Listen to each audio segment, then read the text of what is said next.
Hola, ¿qué tal? Esta semana va a ser crucial para ver cómo se comporta el crecimiento de la curva del coronavirus, sobre todo en comunidades en las cuales tenemos una incidencia más elevada, como son Aragón, Cataluña, País Vasco y Navarra. Que la situación actual a nivel de los hospitales no tiene nada que ver con la que tuvimos cuando se aplicó el estado de alarma. Pero vamos a hacer un poquito de memoria, vamos a tirar unos cuantos días atrás y nos vamos al 4 de marzo.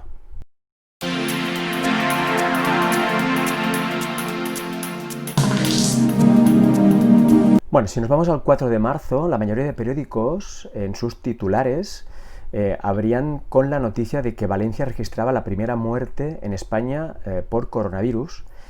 Y fue a raíz de un paciente que falleció el 13 de febrero de una neumonía no filiada, y en un estudio ya retrospectivo se confirmó que esta persona padecía esta enfermedad. Y era una persona de 69 años que procedía del Nepal, sin factores de riesgo, que falleció el 13 de febrero.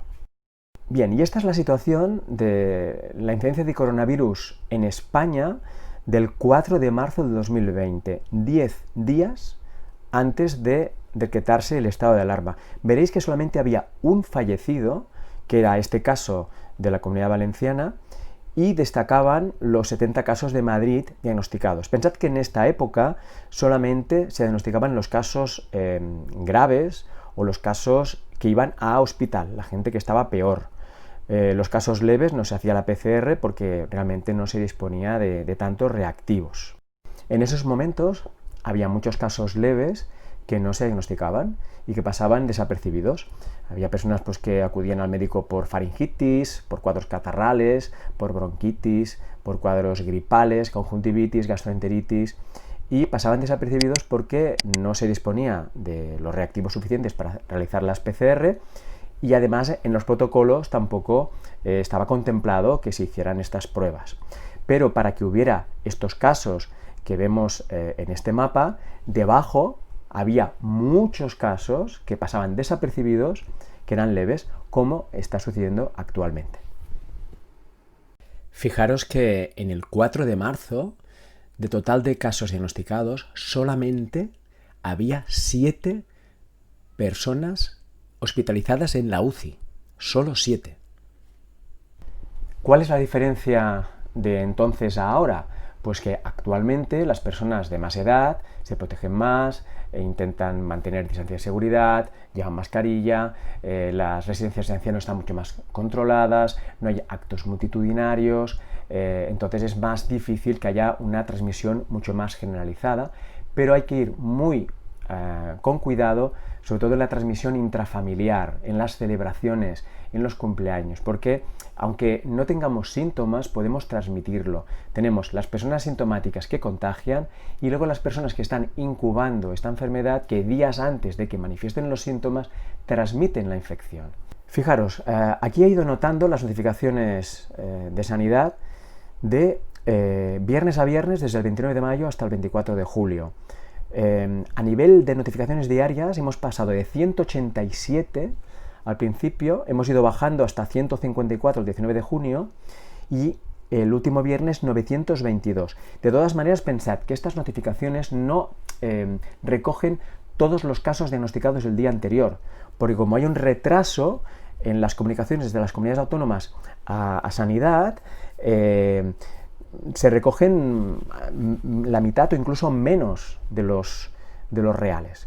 Entonces, fijaros, si cogemos los diagnosticados en los últimos 7 días, que tenemos, es la tercera columna, dividiendo por 7 me sale una media diaria. Entonces, fijaros, cuando notificábamos 187 el 29 de mayo, la media diaria eran de 422. O sea, pensad que hay una parte importante que no se notificaba diariamente. Y la última notificación, que era de 922, la media diaria son de 1.570, es decir, 10.990 dividido entre 7. Igualmente, esta cifra es inferior a la real porque los últimos 7 días tampoco recogen todos los de los últimos 7 días, porque los de los últimos 3-4 días también van con demora. Entonces, pensad que estas notificaciones, esta media diaria, en las últimas 3 semanas ha ido casi duplicándose. 421, hemos pasado a 814 y luego a 1570. Tenemos que tener en cuenta que esto es la media a nivel del Estado español, y eso lo que quiere decir que hay zonas en las que no está subiendo tanto y en otras que está subiendo mucho más. Entonces, Aragón, Cataluña, Navarra y País Vasco, el aumento todavía es mucho más importante. Entonces, si nos vamos a la gráfica con estos datos de la media diaria, fijaros cómo la curva va subiendo. Entonces, si esto sigue subiendo, vamos a ver qué ocurre la semana que viene y la otra, porque si estamos duplicando a nivel global, eso está disparándose. Entonces, si esto se va disparando, y además esta subida es mucho más alta en estas comunidades que he mencionado anteriormente, tenemos el riesgo de que puedan aparecer más casos graves y que aumenten los ingresos en hospitales y en UCIs.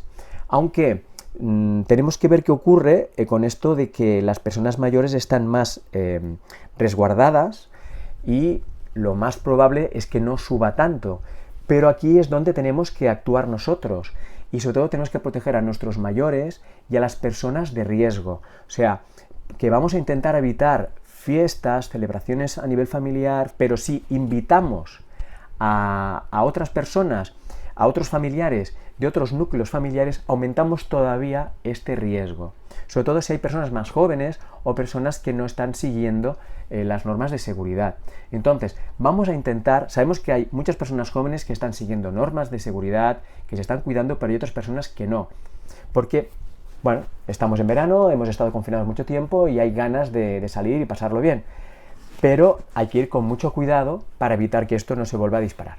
Nadie quiere un nuevo confinamiento porque a nivel económico sería desastroso y a nivel sanitario también porque supondría un colapso, ¿no? Es decir, si hay un confinamiento es porque hay riesgo de colapso hospitalario con todo lo que supone, ¿no? Es el riesgo de fallecimiento de ese tipo de personas, sino también el riesgo de tener una enfermedad grave y sufrir las secuelas. Esto no es una gripe que se cura en una semana, sino que puedes estar 1 o 2 meses enfermo, o incluso más, y además seguir con una serie de secuelas que tampoco sabemos el tiempo que pueden durar o si van a durar toda la vida. Entonces, tenemos que extremar las medidas y para evitar un confinamiento tenemos que disminuir las relaciones sociales. Ya sé que es complicado, pero es que si no al final nos van a confinar.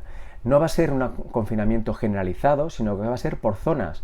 Y hay que tomar nota de lo que está sucediendo en Aragón, Cataluña, País Vasco y Navarra, porque lo que suceda en estos lugares es muy probable que pueda suceder en otras comunidades si también se va aumentando el ritmo de transmisión.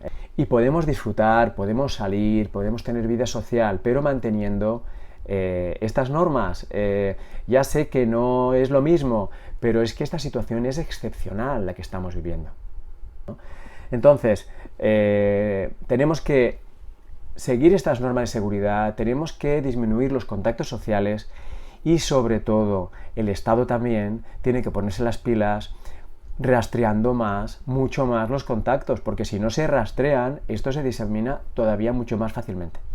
¿Vale? Entonces, vamos a ver qué ocurre esta semana, vamos a ver los datos esta próxima semana, seguiré poniendo vídeos y os seguiré informando sobre cómo está la situación del COVID en España.